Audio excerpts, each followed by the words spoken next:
I often go into old abandoned buildings and rummage through things that are left behind. I find that people often left behind useful things like furniture that can be restored or diaries which contain a history that I feel should be preserved. Though, in light of my most recent discovery, I don't think I will ever be able to go alone to an abandoned building again. It started off as a normal day. I went to work, then returned to my house, grabbed my gear, and set off for the abandoned wine distillery just on the outskirts of town. Since I had been there once before, I was focused on the crates and supplies I would need to remove some ancient chairs and some bottles that I'm sure were still in good condition.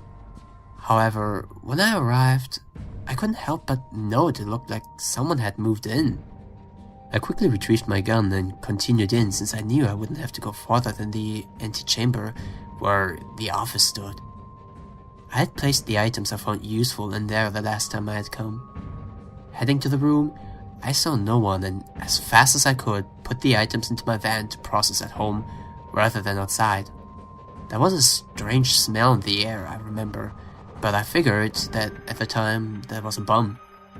When I arrived at my house, I showered and went to bed because I had to work the next morning and didn't have time to go through the stuff that night. Looking back, I wish I had, because by delaying it, I may have cost a child their life. It wasn't until 3 days later that I found time to clean the chairs I had procured and begin going through the crate I had filled with bottles, some old ledgers, and a tape. I hadn't found the tape prior, and generally didn't collect them when I did. Since it was here though, I decided to listen to it at least, and went to get an old stereo I had from years prior to play it. This is a rough transcription of what it contained. There was silence, then a woman with a crazy voice began speaking. Oh, how I love skin. Its elasticity, texture, warmth. You know, I have loved skin since before you were born, little boy.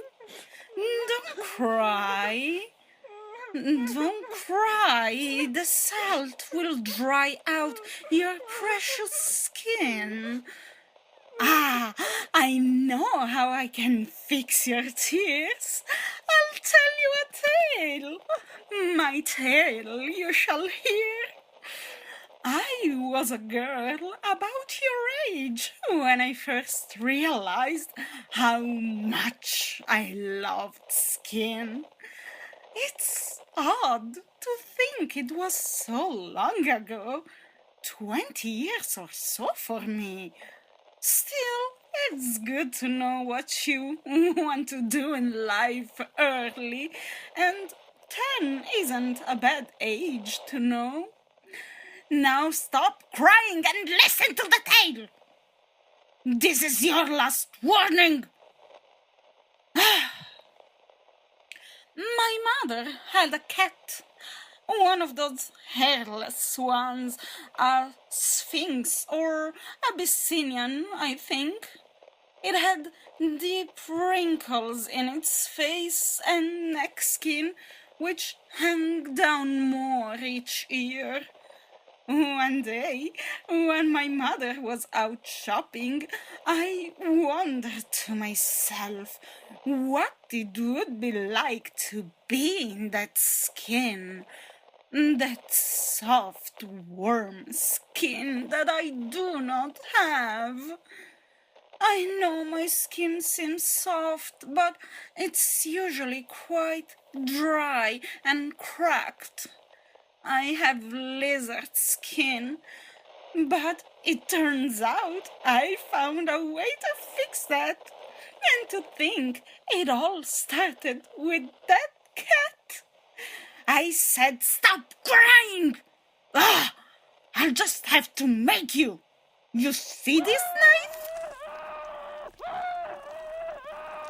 Oh, that squished a little, didn't it? There goes the other one. Now cry, little boy. Let's see if you can. See if you can. Get it?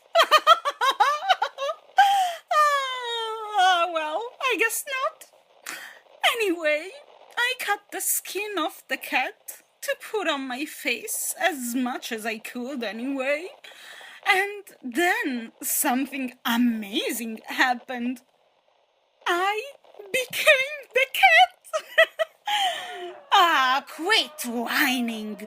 Before I mop your leg with this blade, you'll be out. Surely you can see why I'm doing this, right? Again, see why I'm doing this? But you can't, can you?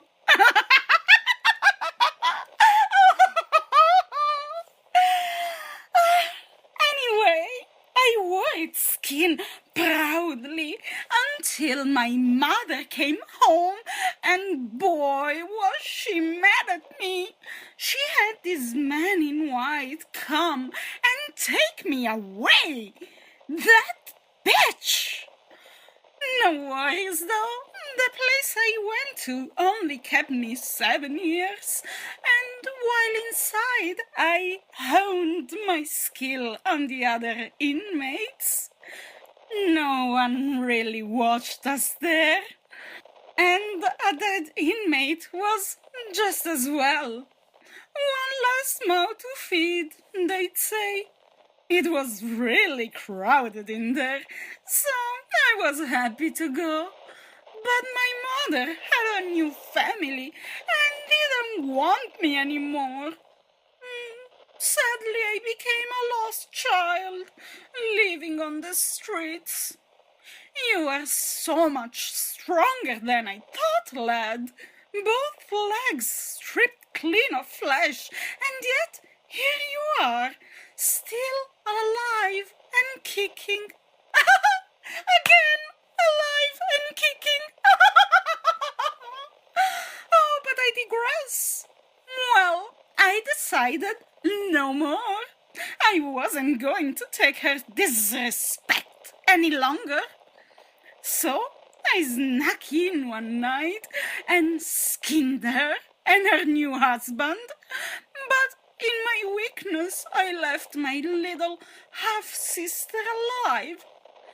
The system took her, but I followed her where she went. A big sister should always protect his little sister after all. I wore the skins of my parents for a few weeks, and they healed my scarred and broken skin, but I still needed it softened.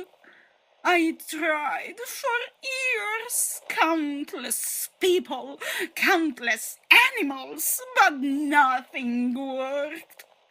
It was then I realized I needed the skin of my own kin, not just any skin to repair my flaws.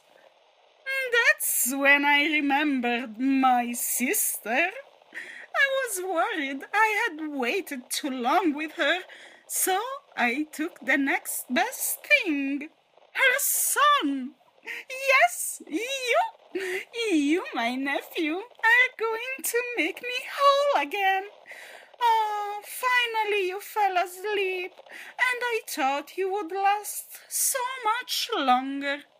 Still, halfway up your torso isn't bad.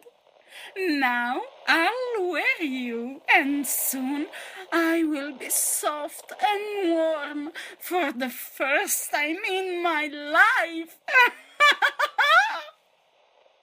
After that, there was a sick tapping sound and wet dripping. At one point, there was humming. I was stunned naturally and called the cops. They gathered the tape along as evidence and took me to the station to give my statement. It was 3 days later, while watching the news, I heard about a small boy's corpse that was found deep in the old winery. He had been mangled beyond all recognition, and although I know he was gone when I fought the tape, I can't help but feel guilty for not saving him somehow. I don't know why the killer left the tape in my boxes, but ever since I heard it all I can think about is soft, warm skin.